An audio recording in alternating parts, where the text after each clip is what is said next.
바닷가, 이 천정, 이 위치를 어떻게 잡죠? 제가 그런 걸 알고 있는데 해야 되겠습니다.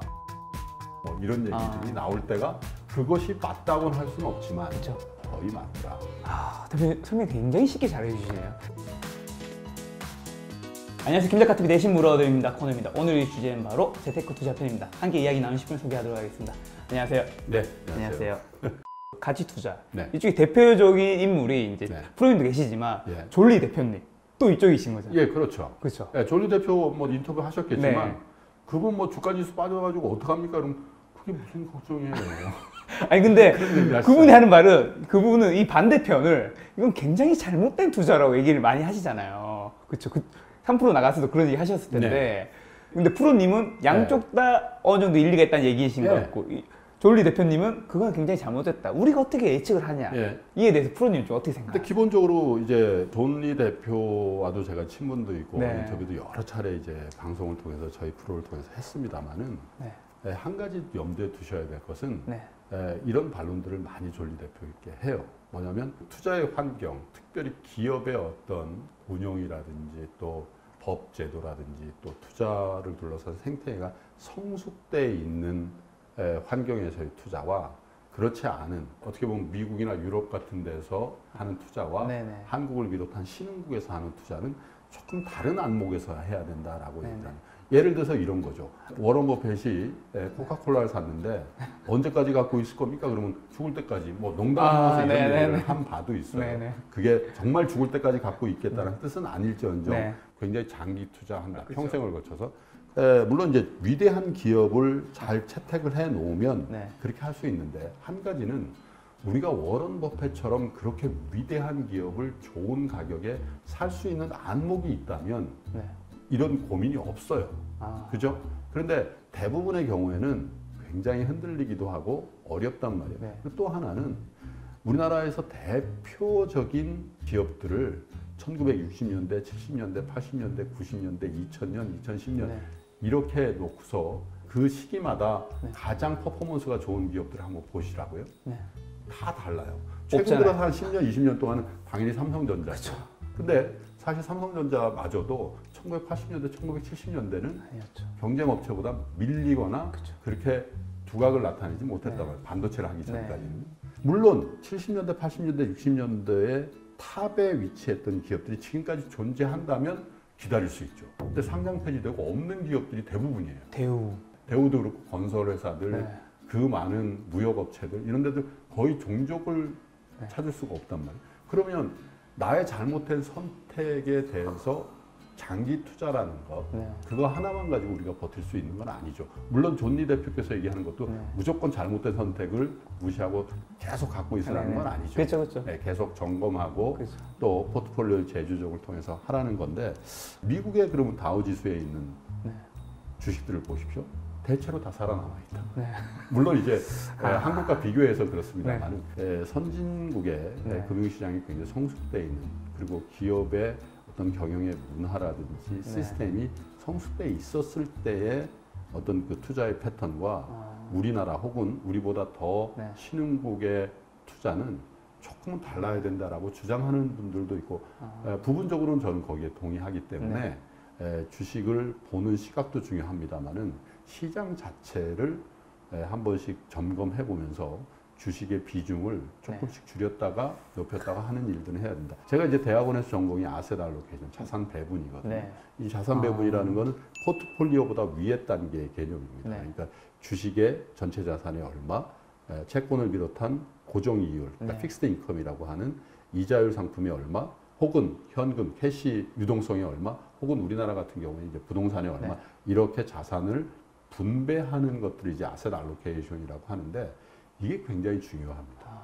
그때에 맞는 우리나라는 이제 성장하는 국가였기 때문에 네. 지금은 많이 성장이 정체되어 있습니다만 그 성장을 주도하는 산업들이 네. 그때 좀 달랐거든요. 지금은 한 10년, 20년 동안은 반도체 또 휴대폰 뭐 이런 것들이 우리를 성장시키고 있습니다만은 네. 7, 80년대는요.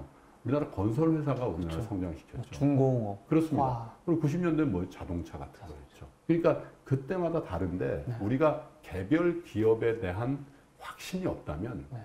인더스트리, 산업, 그리고 거기에 맞는 산업군들에 대한 투자로 좁혀 나가다 보면 네. 기본적으로 성공의 확률을 조금 높일 수 있다. 그리고 경제가 순환한다라고 제가 모두에 말씀드립니다. 네. 저는 그런 관을 투자에 투영하고 있는데 경제 수축기나 경제 확장기를 저 나름대로의 시각을 가지고 있으면서 경기의 정점에서는 주식 투자를 조금 줄여 나가고 경기의 바닥이라고 생각될 때는 역으로 주식 투자를 주식의 비중을 좀 늘려나가는 그런 정도의 어떤 매크로한 탑다운은 조금 섞어주는 게 현실적으로 맞지 않을까? 근데 이 바닷가, 이 천정, 이 위치를 어떻게 잡죠? 그것은 이제 뭐 이 경제를 보는 네. 여러 가지 데이터들, 네. 그렇죠?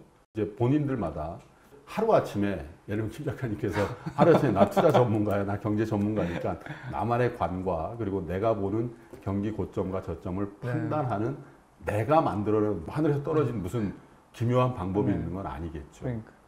앞선 그리고 내가 볼 때 신뢰할 수 있는 전문가들이 얘기하는 어떤 그 지표들을 같이 공부해 나가면서 이거 의미가 있는 거네. 예를 들면 저랑 같이 책을 쓴 김용우 상무 같은 경우에 OECD 경기 선행 지표라는 지수가 있거든요. 그런 거 굉장히 많이 참고한다는 거죠. OECD 경제 선행 지표가 바닥권에서 그걸 이제 계속해서 발표가 되니까요. 네. 그 쭉 궤적을 그려보면 3개월 전보다 조금 상향하네. 근데 직전 1년 동안 계속 빠지던 게 3개월 전에 바닥을 찍고 다시 트렌드를 바꾸네. 그런다는 건 이제 경기라는 측면에서는 바닥을 형성하네. 그것이 맞다고는 할 수는 없지만 그쵸. 많은 전문가들이 그런 지표들을 보는 것들이 있다면 우리도 그런 걸 공유할 필요가 있는 거죠. 저도 이제 오랫동안 이제 경제를 관찰하고 투자의 세계에 있다 보니까 저 나름대로 갖고 있는 경기 저점에서 어떤 일들이 벌어지는가, 경기 고점에서 어떤 현상이 벌어지는가. 예를 들면 제가 그런 걸 알고 있는데 예를 들면 이런 거예요. 언제가 경기 저점입니까? 쉽게 한번 표현해 보시죠. 그러면 저는 그렇게 얘기해요. 정부가 추경 같은 것들 그리고 정부가 확장적인 재정이라고 하잖아요. 예산 좀 많이 써야 되겠습니다. 이렇게 얘기할 때 혹은 중앙은행에서 금리 낮춥니다. 뭐 이런 얘기를 할 때 그리고 신문 일면에 굉장히 많은 확률로 경제 얘기가 나올 때 극심한 불황입니다. 뭐 이런 얘기들이 나올 때가 사실은 지나놓고 보면 경기가 바닥을 찍고 올라갈 그 무렵일 가능성이 많고요. 반대로 경기 고점일 경우에는 중앙은행이 금리를 올립니다. 그리고 정부가 부동산을 잽니다. 근데 우리 한국은 그게 잘 안 맞아요. 부동산에 관련해서는 항시 부동산이 올라 뭐 그런 관념들이 갖고 있으니까. 그리고 정부도 약간 긴축 재정을 한다든지 또 하나는 경제면보다는 증권면을 더 많이 보게 되는 케이스. 뭐 코스피 2,500 돌파 뭐 이런 것들. 그리고 가보지 않은 길을 갑니다. 뭐 이런 것들이 있잖아요. 그리고 이제 휴먼 인덱스라고 하는데 친구들끼리 이렇게 만나보면 몇 가지 팁을 얻을 수가 있어요. 뭐요? 다들 힘들다 그러는 거죠. 야, 나 이번에 구조조정 될 수도 있겠어. 뭐 이런 얘기들이 너무 많이 돌아다니. 그때가 사실은 구조적인 문제도 있겠죠. 가문이라든지 이런 게. 그런데 반대로 술자리에서 야, 나 뭘로 좀 먹었다? 나 지구를 좀 먹었다? 나 나스닥에서 먹었다? 뭐 그런 것들. 그게 비트코인인 거잖아요. 그럴 때는 직장의 모든 사람들이 비트코인 했어, 비트코인 했어 이런 얘기. 그러니까 그럴 때는 무언가 자산 가치의 버블이 형성되고 있고 또 그 버블을 기본적으로 반영하고 있는 게 경기라고 치면은 경기의 정점일 가능성이 많은 있다. 거고. 너무 이 학문적으로 경제하기 어렵잖아요. 그죠? 그리고 통계라는 것도 해석의 능력에 따라서 왜곡되게 해석할 가능성도 있기 때문에 이렇게 20몇 년, 30년 가까이 금융시장에서 있다 보면 너무 어렵게 접근할 필요가 없네. 내 주변 사람들이 나에게 어떤 얘기들을 하고 있는지 그리고 TV라든지 혹은 요즘 같은 이 디지털 콘텐츠, 유튜브, 팟캐스트에서 과연 어떤 이슈들에 대해서 굉장히 많은 얘기를 하고 있는지 그거의 반대 방향에서 역발상으로 생각해 보면 거의 맞더라. 실용적이네요. 그런 생각을 좀 합니다. 대표님 설명 굉장히 쉽게 잘해 주시네요. 사실 이 책이 저는 보면서 어렵죠. 이게 어렵더라고요. 이게 이 책이 어렵게 썼다기보다는 보고 깨달았어요. 제가 이전에 바로 졸리 대표님 책을 봤거든요. 졸리 대표님 책은 그 처음 이제 초급자용 책 같다는 생각을 했고 이 책은 이 경제에 대해서 좀 어느 정도 내공이 살짝 있는 분들을 위해서 책을 쓴 것 같다. 특히나 또 그래서 좀 덜 팔립니다. 또 특히나 어떻게 보면 경제 전문가 세 분이 대화를 나눈 거잖아요. 예. 사실 이 세 분이 대화를 나누는데 뭐 굉장히 낮은 내공의 이야기를 할 수는 없는 거니까. 그래도 뭐 이 대화체로 풀면서 이렇게 좀 가독성이 좋게끔 네. 썼는데도 금융시장에 있는 그 오래 있었던 분들이 한 가지 약점이 네. 고유한 용어와 언어가 있어요. 아, 그렇죠, 그렇죠. 네, 그래서 저는 이제 방송 진행할 때마다 그런 용어들을 이제 풀어드리려고 하는데 예를 들면 제일 많이 쓰는 용어 이런 거예요. 뭐 페드가 뭐고 캐펙스 투자를 한다. 우리는 뭐 당연히 일상 용어처럼 그쵸. 쓰니까 그런데 경제의 경자도 모르는 분들이 맞아, 맞아. 3% TV 들었는데 캐펙스 자꾸 캐펙스예요. 네네.